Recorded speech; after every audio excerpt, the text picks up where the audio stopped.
السلام علیکم بہنوں، بھائیوں، دوستوں.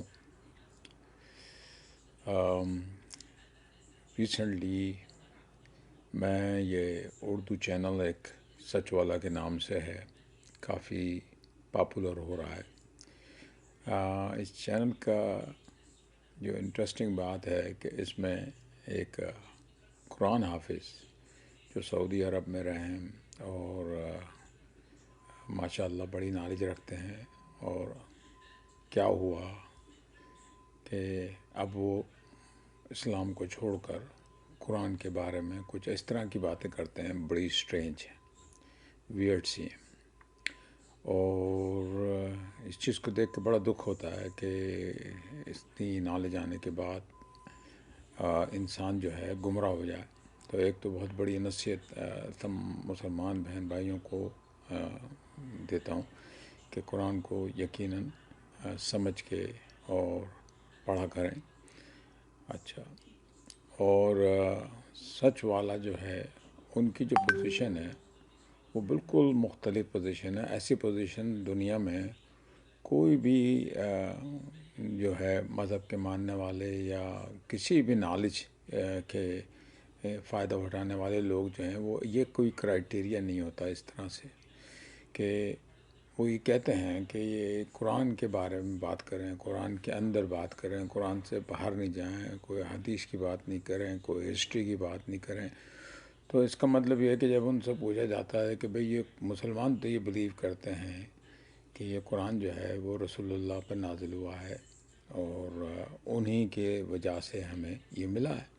تو مسلمانوں کی جو تمام سورس ہے، جو نالج کی جو سورس ہے یا دین کی جو سورس ہے، جو وہ تو رسول اللہ کے علاوہ تو ہو ہی نہیں سکتی ہے نا. اگر تھوڑی دیر کے لیے آپ رسول اللہ کا ذکر چھوڑ دیں تو پھر قرآن کا کیا فائدہ رہ گیا؟ بھئی رسول اللہ پہ قرآن نازل ہوا، رسول اللہ نے قرآن کا میسج کنوے کیا، اور رسول اللہ نے قرآن میں جو حکم آئے اس کو کر کے دکھایا یا اس کے پر جو ہے اپنا فیصلہ بتایا. یہ مسلمان مانتے ہیں اس طرح سے. اور جب سچ والا سے پوچھا جاتا ہے تو وہ کہتے ہیں کہ قرآن کی آیت یہ کہتی ہے، قرآن کی آیت یہ کہتی ہے. تو بھئی مسلمان اس طرح سے اس کا جو دماغ جو ہے اس طرح سے پرسپیکٹو نہیں ہوتا جس طرح سے سچ والا کا. اور پھر یہ ہے کہ جب وہ چیزوں کو یہ ڈینائی کرتے ہیں، رسول اللہ کی ذات کو ڈینائی کر دیتے ہیں، رسول اللہ کی تمام ہسٹری کو ڈینائی کر دیتے ہیں، اور آیات اور قرآن کی ریولیشن، ان کا اسباب نزول جو ہے وہ ڈینائی کر دیتے ہیں. ہر چیز یعنی ڈینائی کر کے اپنے طور سے وہ قرآن کی یا تو کوئی گرامر کو پکڑ لیتے ہیں یا کوئی اس کی کمانڈس کے جو ہے وہ کرٹیسزم شروع کر دیتے ہیں. یہ کہتے ہیں یہ ٹیڑھی کتاب ہے، یہ ہے فلاں ہے. مختلف قسم کے کامنٹ ہیں اور اللہ کے بارے میں بھی مختلف قسم کی باتیں کرتے ہیں. تو میں نہیں سمجھتا یہ کوئی پازیٹیو جو ہے وہ اپروچ ہے. اور یہ اس طرح کی جو حرکتیں جو ہیں، جو میں نے دیکھا امریکہ میں، یورپ میں، آسٹریلیا میں، جتنا بھی ویسٹ میں کیا ہوتا ہے، وہاں بہت سارے ریڈیو اور چینل ٹی وی چینل بھی ہیں. ادھر کیا کراتے ہیں کنسپریسی تھیورسٹ، تو وہ بڑے پاپولر ہوتے ہیں. تو انڈیا پاکستان میں ابھی رواج نہیں ہے کیونکہ انٹرنیٹ اور یوٹیوب ابھی ابھی آیا ہے وہاں پر، مطلب سوشل میڈیا پہ سب اویئر ہوئے ہیں ہر قسم کے. تو یہ لوگ بڑے پاپولر ہو جاتے ہیں. تو لوگوں کو فیم چاہیے ہوتا ہے، شوئنگ آف ہوتی ہے، پرسنل پروجیکشن ہوتی ہے. آپ نے دیکھا ہوگا بہت سارے ملحد جو ہے پاکستانی ایتھیسٹ بھی ہیں، انڈین ایتھیسٹ بھی ہیں، اور ایکس مسلم کے نام سے بہت پاپولر ہو رہے ہیں. تو اب یہ جو ہے، ایک تو یہ ہے کہ بڑا کاروبار بھی ہے، اچھے خاصے پیسے آتے ہیں اس میں، اور بڑی ہٹ ہوتی ہیں، بڑی سبسکرپشنز ہوتی ہیں. تو اس کا یہ ہے، ایک تو یہ اس کا اپروچ ہے. دوسرا سب کچھ سیریس لوگ بھی ہیں. لیکن سچ والے کے بارے میں یہ کہوں گا کہ اتنا بڑا رسک تو کوئی بھی نہیں لے گا اپنی آخرت کا کہ وہ اس طرح کا. سچ والا یقیناً جو ہے وہ پڑھا لکھا آدمی ہے لیکن گمراہ ہو چکا، اور اس کی باتوں سے ایسے ہی لگتا ہے کہ بہت گمراہی کی ہائر لیول پہ. میں ایک کلپ میں نے ریسنٹلی دیکھا ہے مفتی یاسر صاحب کا. انہوں نے کچھ ریسپانس کیا ہے سچ والوں کو، مجھے بڑا پسند آیا وہ، کیونکہ میں ان سے بات کر چکا ہوں یہ اپنے سچ والا سے. اور میں جب یہ بولتا ہوں بھئی میں تو دین کی جو سورس ہے وہ رسول اللہ. پہلے ہم رسول اللہ کو مانیں گے، پھر رسول اللہ جو قرآن ان پہ ریویل ہوا ہے وہ جب بتائیں گے کہ یہ اللہ کی طرف سے کتاب ہے، ہم تو یقین کرتے ہیں، کیونکہ اس میں باتیں ایسی خوبصورت لکھی ہوئی ہیں، ایسی وزڈم ہے اس میں، نالج ہے، وزڈم ہے، اور یقیناً زندگی کا پرپز ہے، یقیناً آخرت کی بات ہے نا. تو اس میں ساری چیزیں ہمیں سمجھ میں آتی ہے. ایک عام انسان بھی جب وہ پڑھتا ہے تو وہ بڑا حیران رہ جاتا ہے. اور تم نے دیکھا ہوگا دنیا میں لوگ بولتے ہیں ہم نے قرآن کو پڑھا اور مسلمان ہو گئے، اور یورپ میں، امریکہ میں تو آئے دن لوگ مسلمان ہوتے ہیں قرآن کو پڑھنے کے بعد، حالانکہ انہوں نے رسول اللہ کو بھی نہیں دیکھا ہوتا. قرآن کو پڑھتے ہیں اور وہ جو شہادہ لے لیتے ہیں، کلمہ پڑھ لیتے ہیں، اور ہوتا رہتا ہے. لیکن کچھ لوگ قرآن کو اس طرح سے پڑھتے ہیں کہ وہ اس میں سے کیڑے نکالتے ہیں اور پھر ایسی چیزیں نکالتے ہیں، پھر وہ اس میں گمراہ ہو جاتے ہیں، اور گمراہ ہونے کے ساتھ مزید گمراہ ہوتے ہیں. تو انشاءاللہ میں نیکسٹ ویڈیو بھی شیئر کروں گا اپنے، اور میں سچ والا کے چینل پہ جاتا ہوں، کچھ چیزیں میری میں ہیں ان کے بارے میں بھی کامنٹ کروں گا.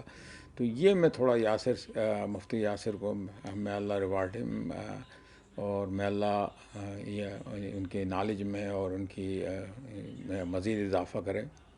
تو یہ شارٹ کلپ ہے، اس کو سنیے گا، اور ان کی پوری ڈیبیٹ جو ہے وہ آپ جا کے دیکھیے گا. بڑا اچھا رسپانس ہے، اور کچھ اصول بتائیں انہوں نے، کچھ کرائٹیریا بتائیں کس طرح سے اس سچویشن کو ہینڈل کرتے ہیں. اور سچ والا نے اس میں ڈیفینیٹلی اس کا اپنا پرسنل ایک کرائٹیریا ہے، اس کا ایک اپنا پرسنل اپروچ ہے، اور اسی یارڈ اسٹک پہ وہ جو ہے قرآن کو جو ہے وہ جج کرنے کی کوشش کرتا ہے. تو لہٰذا آپ یہ دیکھیں کہ مفتی یاسر صاحب نے اس کا کس طرح سے جواب دیا ہے. سب کے سامنے ہے. میں نے 3 زبانوں کے حوالے دیے ہیں، اور جس انداز سے سچوالا نے کہا ہے میں نے اسی طریقے سے حوالے دیے ہیں. سچوالا اپنے اس دعوے کے اوپر دلیل قائم نہیں کر پائے ہیں کہ مصنف کا یا مؤلف ہونے کے لیے، آتھر کا آتھر ہونے کے لیے اس کا فرسٹ پرسن ہونا ضروری ہے. کسی بھی لینگویج سے وہ ثابت کر دیں. میں عربی بھی نہیں کہتا، دنیا کی کسی بھی لینگویج میں وہ بتا دیں کہ وہاں یہ لکھا ہوا ہے کہ یہ تبھی ہوگا. میں 3 زبانیں جانتا ہوں، تینوں زبانوں کے میں نے حوالے دیے. میں 4 جانتا، میں 4 کے دیتا، 40 جانتا تو 40 کے دیتا، چونکہ ہر زبان کے اندر یہی رائج ہے. تو استعارے کے وہ قائل ہو چکے ہیں، اور اس کا یعنی کوئی جواب انہوں نے نہیں دیا. اسی طریقے سے یہ جو ان کا خود ساختہ اصول ہے، جو ہر ویڈیو کے اوپر وہ کہتے ہیں کہ اللہ پورے قرآن میں شخص ثالث ہے، اللہ پورے قرآن میں تھرڈ پرسن ہے، اس کی کوئی دلیل ہے، ہم مانتے ہیں. لیکن سوال یہ کہ اس سے کیا ثابت ہوتا ہے؟ اس سے کچھ بھی ثابت نہیں ہوتا. اس سے یہ ثابت ہوتا ہی نہیں ہے کہ نہیں یہ کلام پھر اللہ کا نہیں ہے، ورنہ پھر کتاب طہ حسین کی نہیں ہے، حسن نظامی کی نہیں ہے، اور وہ جو میں نے انگلش کا آرٹیکل پڑھا وہ بھی غلط ہے، حالانکہ وہ ایک یونیورسٹی کا آرٹیکل ہے. میری بات مکمل ہوئی ان کے دلیل کے جواب میں. اور میں ابھی بتا دوں کہ میری ابھی تک دلائل نہیں آئے ہیں کہ قرآن اللہ کا کلام ہے. ابھی تو انہی کے دلائل پہ محاکمہ چل رہا ہے، اور بات اتنی لمبی ہو گئی ہے. تو یہ ایک بہت بڑا کلیم تھا کہ وہ کہتے ہیں کہ قرآن جو ہے وہ اللہ کی کتاب نہیں ہے، یہ کوئی عباسیوں کی لکھی ہوئی چیز ہے، محمد نام کا آدمی ایگزسٹ نہیں کرتا، اور اللہ جو ہے عربوں کا تراش کیا ہوا ایک بت ہے. مطلب ایسا ویئرڈ کلیم ہے کہ جس کو آدمی کسی طور سے بھی جو ہے مطلب سمجھ نہیں پا سکتا. اور یہ صاحب حافظ قرآن رہ چکے ہیں، اور اللہ یہ دیکھ کے بڑی حیرت انگیز ہوتی ہے کہ اللہ ہی guides people and also he leaves people astray. So میں اللہ گائیڈ ہم بیکاز بڑا لرنڈ اور نالجبل آدمی ہے، لیکن بڑی حیرت ہوتی ہے. تو اس میں یہ یاسر کی جو ریسپانس میں سب سے بڑی چیز یہ ہے کہ یہ ثابت کر دیا اس نے کہ ضروری نہیں ہے کہ اگر کوئی کنوے میسج ہو رہا ہو ایز اے تھرڈ پرسن اور سیکنڈ پرسن، تو وہ کنوے جو ہے کرنے والا جو ہے اس کے ورڈ نہیں ہو سکتے. ہمارے نزدیک ہم بولتے ہیں کہ رسول اللہ ایگزسٹ کرتے تھے، وہ مکہ میں پیدا ہوئے، انہوں نے پرافٹ ہونے کا دعویٰ کیا، قرآن ان پہ ریویل ہوا. جب وہ ریسائٹ کرتے تھے تو وہ ریسائٹل ہوتا تھا، انہوں نے لکھا ہوا قرآن نہیں دیا تھا، انہوں نے پڑھا لوگوں کے پر. اور جب انسان پڑھتا ہے تو یقیناً اس میں جو ہم بلیو ہے کہ اللہ نے ریویل کیا اینجل گیبریل کو، اینجل گیبریل نے ریسائٹ کروایا رسول اللہ کو، رسول اللہ نے اپنی زبان سے لوگوں کو ایڈریس کیا ہے قرآن کے ذریعے. تو کبھی کبھی رسول اللہ کے منہ سے جو بات نکلتی ہیں، جیسے وی نکلتا ہے ہم، تو وہ اللہ کہہ رہے ہوتے ہیں. اللہ نے جس طرح سے لکھا ہے، وہ جس طرح سے اینجل گیبریل نے ان کو یاد کروایا، جیسے سے کل واللہ احد، کوئی آدمی آیا تو سے ان سے بولیے کہ یہ اللہ ایک ہے.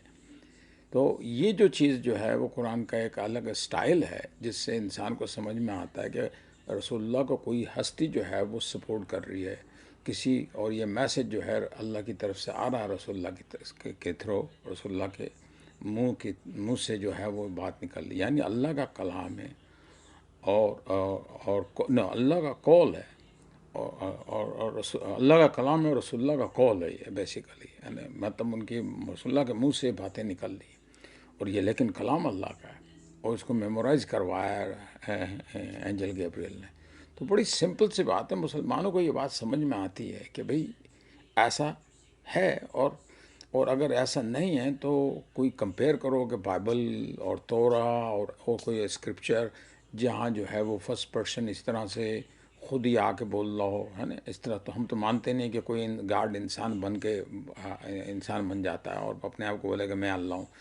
آج تک کوئی اس طرح کا انسان نے کلیم نہیں کیا کہ میں اللہ ہوں، وہ کلیم کیا تو وہ مر بھی گیا ہے، جیسے فرعون نے کلیم کیا وہ تو چلا گیا، خاک میں ہو گیا۔